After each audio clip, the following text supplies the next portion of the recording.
Why do so many relationships fail, even when both people are genuinely trying? We blame communication issues, lost trust, or growing apart. But what if the real problem isn't something your partner is doing, but something you're refusing to see in yourself? Carl Jung, the legendary psychologist, uncovered a hidden force that sabotages relationships, and chances are you've never noticed it working against you. We've all been there, stuck in the same fights, feeling misunderstood, or secretly resentful, wondering why love feels so hard. But Jung revealed a shocking truth. The biggest threat to your relationship isn't your partner's flaws, it's the parts of yourself you've buried away. We unconsciously project these denied traits onto the people we love, turning them into the villains of our own unresolved stories. The result? A cycle of blame, frustration, and emotional gridlock. Today, we'll expose Jung's #1 relationship killer, the shadow self, and how to break free before it's too late. To understand why projection is so destructive in relationships, we need to first grasp what it actually means in a psychological sense. Carl Jung introduced the idea of projection as a defense mechanism where we disown the parts of ourselves that we find unacceptable, our flaws, fears, or forbidden desires, and instead attribute them to others. It's as if the mind, unwilling to face its own imperfections, casts them outward like a movie projector, superimposing them onto the people around us. This happens entirely unconsciously, which is why it's so insidious. We don't realize we're doing it, we simply believe that what we're seeing in our partner is their problem, not ours. This process is deeply tied to Jung's concept of the shadow self, the hidden, often darker aspects of our personality that we've repressed because they don't align with how we want to see ourselves. Maybe we were shamed for being selfish as children, so we bury any hint of selfishness within us. Or perhaps we pride ourselves on being independent, so we refuse to acknowledge our own need for support. The shadow isn't inherently bad, it's just the disowned self. But when we refuse to integrate these parts, they don't disappear. Instead, they lurk beneath the surface, influencing our emotions and reactions in ways we don't recognize. Take the example of someone who constantly criticizes their partner for being lazy. On the surface, it might seem like a legitimate complaint. But if we dig deeper, we might find that the critic struggles with their own procrastination. Perhaps they were raised to believe productivity equals worth, so they harshly judge any hint of idleness, both in themselves and others.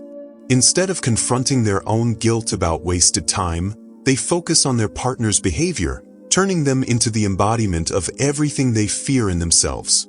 This creates a toxic dynamic where conflict isn't really about the other person. It's about the internal battle we're refusing to face.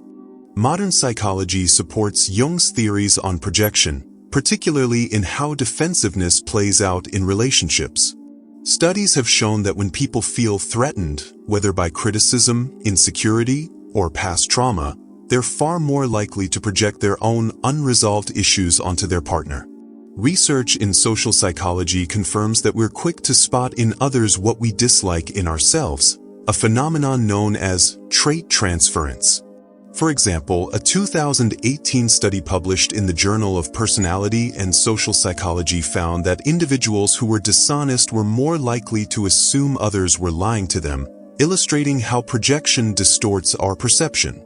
Another study on marital conflict revealed that partners who struggled with unacknowledged anger were more prone to accusing their significant other of being hostile, even when neutral observers saw no evidence of it.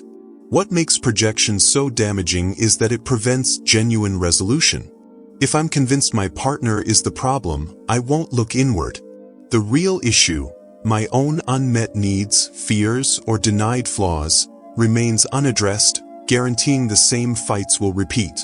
Worse, over time, this erodes trust and intimacy. How can we feel truly close to someone if, on some level, we've turned them into a screen for our own unresolved struggles? The relationship becomes less about two real people connecting and more about each person wrestling with their own shadow, using the other as a stand-in. The key to breaking this cycle isn't just to stop projecting. It's to develop the self-awareness to catch ourselves in the act. That requires courage, because it means facing parts of ourselves we've spent years avoiding. But the reward is a relationship where we see our partner clearly, not as a reflection of our own hidden battles. And perhaps more importantly, we begin to reclaim the disowned pieces of ourselves, leading to a deeper sense of wholeness, both within and with each other. Projection creates a devastating cycle in relationships where both partners become trapped in endless loops of blame and defensiveness. When we project our unconscious material onto our partner, we're essentially fighting with a distorted version of them, one that carries all the qualities we refuse to acknowledge in ourselves. This sets up a dynamic where every conflict becomes charged with hidden meanings and unspoken accusations. Instead of addressing actual issues, couples find themselves rehashing the same arguments with increasing frustration, never realizing they're actually battling their own shadows. The more we project, the more we provoke our partner to react defensively, which then confirms our distorted view of them, creating a self-fulfilling prophecy that erodes the relationship's foundation over time. The toll this takes on intimacy is profound.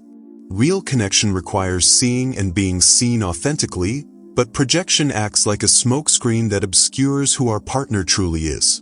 When we're constantly reacting to our own unconscious material rather than our actual partner, we lose the ability to be present with them. They become less a real person and more a canvas for our projections. This explains why so many couples report feeling lonely even while in a relationship. They're physically together but emotionally isolated, separated by invisible walls of unexamined projections. The tragedy is that both partners often long for deeper connection while unknowingly participating in behaviors that prevent it, caught in a dance where each person's unmet needs and unhealed wounds keep them from truly meeting each other. These patterns don't just disappear when relationships end. Jung observed what he called repetition compulsion, the unconscious drive to recreate familiar dynamics in new relationships until we finally confront their source. Someone who grew up with a critical parent, for instance, might repeatedly attract or become hypersensitive to criticism in their romantic relationships. Each new partner becomes another chance to work through the same core wound, though we rarely recognize it as such at the time. This explains why people often find themselves having the same fights with different partners. The cast changes, but the script remains eerily similar. Until we recognize our role in these patterns and do the inner work to understand our projections, we're doomed to keep replaying variations of the same relationship drama. Consider the story of Maya and Alex, names changed, a couple in their early 30s who came to therapy on the brink of divorce. Maya constantly accused Alex of being emotionally distant and uncaring, while Alex complained that Maya was overly needy and demanding. As we explored their histories, patterns emerged. Maya had grown up with a depressed mother who was physically present but emotionally absent, while Alex was raised by intrusive parents who used guilt to control him. Without realizing it, Maya was projecting her childhood longing for connection onto Alex, interpreting his normal need for space as abandonment.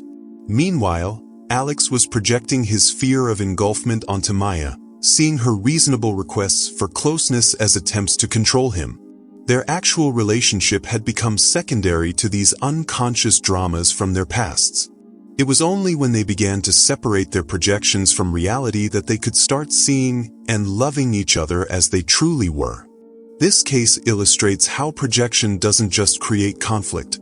It fundamentally alters our perception of our partner, making it nearly impossible to resolve differences constructively.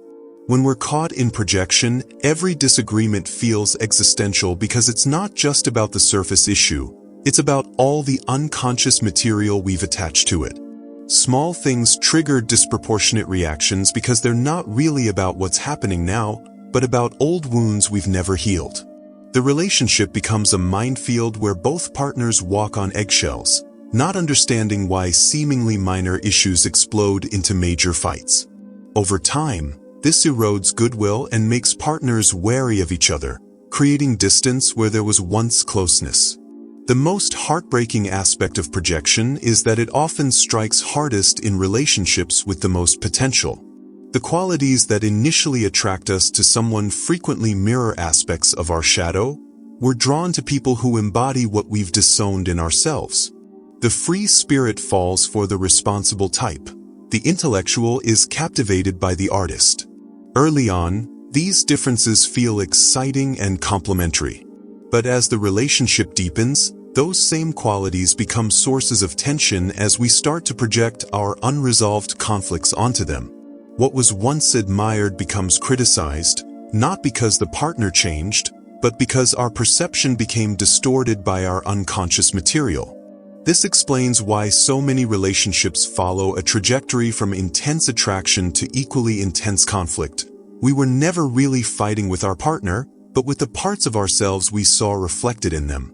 Breaking free from these patterns requires recognizing that the frustrations we feel toward our partner often point back to work we need to do on ourselves.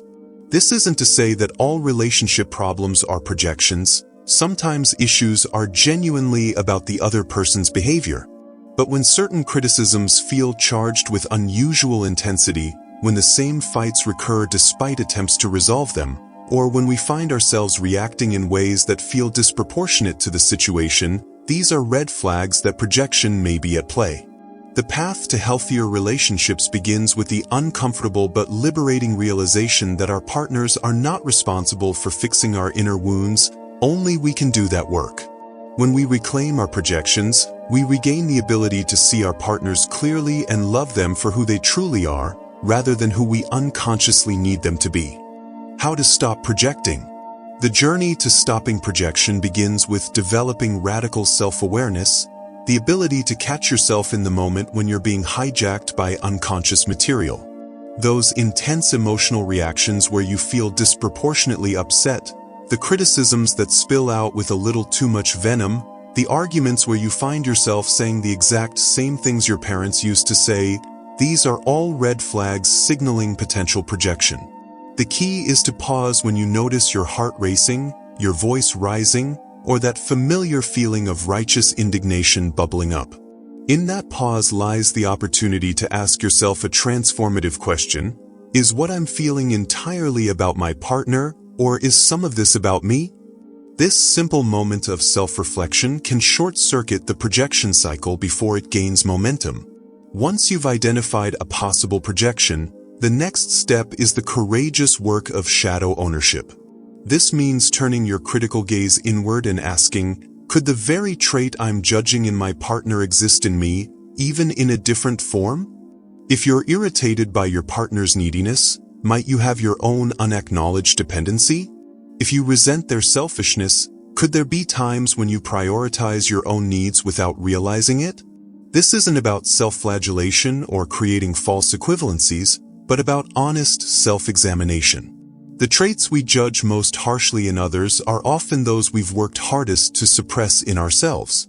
When you can admit, yes, I have that quality too, something miraculous happens, the charge around the issue dissipates, and you regain the ability to see your partner as a separate person rather than a screen for your projections. With this newfound awareness, communication transforms from battlefield to bridge building. Instead of leading with blame, you're so insensitive. You approach conversations with curiosity. I felt hurt when you seemed distracted during our talk. I'm wondering if there's more going on here for both of us. This shift in language does something remarkable. It invites your partner into collaboration rather than triggering their defenses. You might say, I notice I'm really sensitive about punctuality. That's something I want to look at in myself, but I'd also like to understand your perspective. This kind of dialogue creates space for both people to take responsibility without feeling attacked. The goal isn't to stop having needs or boundaries, but to express them in a way that's clean of unconscious projections. The final and most profound step is the ongoing inner work of shadow integration. This goes beyond simply noticing projections to actively reclaiming the disowned parts of yourself through practices like journaling, therapy, meditation, or creative expression. When you journal after a conflict, you might explore, what old wound might this situation be touching? When have I felt this way before? In therapy, you can safely examine family patterns that shaped your relational blueprint. Mindfulness helps you observe your reactions without immediately acting on them. Over time, these practices help you tolerate aspects of yourself you once found unacceptable, reducing the need to project them outward. As you integrate more of your shadow, you'll find your relationships becoming less charged and more authentic, not because your partner has changed, but because you're no longer using them as a repository for your unconscious material. This work isn't about achieving some perfect state where projection never happens. It's about developing the tools to recognize it more quickly and repair the damage more effectively.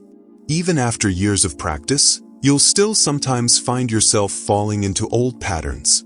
The difference is that now you'll have the awareness to catch yourself, the humility to admit when you've projected, and the skills to clean it up. Each time you do this, you weaken the projection habit and strengthen your capacity for real connection. Paradoxically, by turning toward rather than away from the parts of yourself you've disowned, you become more available for genuine intimacy. Your relationships stop being unconscious reenactments of old wounds and become spaces where two whole people can meet, shadows and all, in all the messy, beautiful complexity of authentic human connection. The payoff for this challenging inner work is nothing less than a revolution in how you experience love.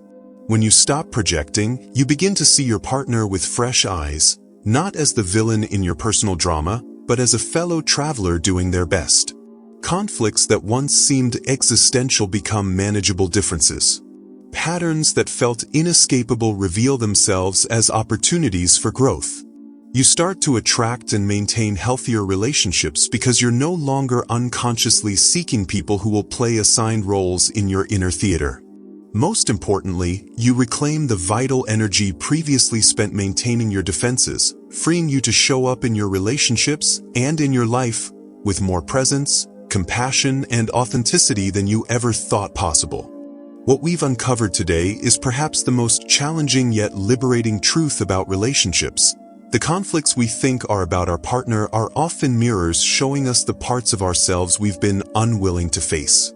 Projection operates like invisible sabotage in our closest bonds, tricking us into believing the problem is always out there, rather than recognizing our own unconscious participation. But this revelation isn't meant to discourage us. It's an invitation to the most profound kind of personal growth. When we understand that our strongest emotional reactions often point to unhealed aspects within ourselves, every relationship conflict transforms from a battle to be won into an opportunity for deeper self-awareness and connection. The real test begins the moment this video ends. Next time you feel that familiar surge of frustration or hurt rising in your chest, when you're absolutely convinced your partner is the one at fault, that's your golden opportunity. First, take a breath and ask yourself the most powerful question in relationship psychology: is this really about them, or could it be about me? This simple moment of reflection can break the cycle of blame that destroys so many relationships. It won't always be easy. Facing our shadows never is, but each time you choose self-awareness over projection, you're not just saving a fight. You're building the foundation for a more authentic, fulfilling love. Now I'd love to hear from you, because this isn't just theory, it's lived experience. Have you ever caught yourself projecting onto a partner? Maybe you realized later that your intense reactions said more about your past than their actions? Or perhaps you've been on the receiving end of someone else's projections. Share your stories and insights in the comments below. Your experience could be exactly what someone else needs to hear today. And if this video resonated with you, consider sharing it with someone who might benefit, because the more of us who do this inner work, the healthier all our relationships become. Remember, the quality of our relationships determines the quality of our lives, and it all starts with the courage to look within.